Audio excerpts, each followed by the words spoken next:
Okay, so short video lang tayo about on how to install a rear shock suspension of Yamaha Lexi 155. Natanggal na natin yung rear shock suspension natin, which is yung stock, and then yung pinalit natin is ito siya, RCB. Yan. RCB Flow Pro 30th limited edition.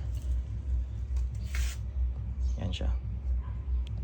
So sa mga gustong matuto, ito lang yung tinanggal ko. Pwede nyo screenshot.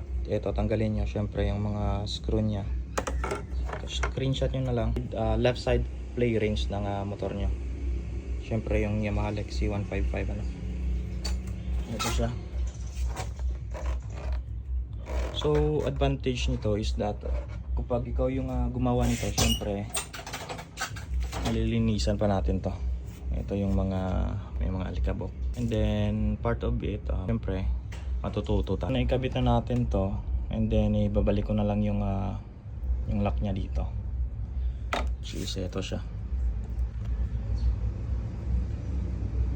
Again, screenshot nyo na lang ito yung mga tinanggal natin. Okay, sana makatulong.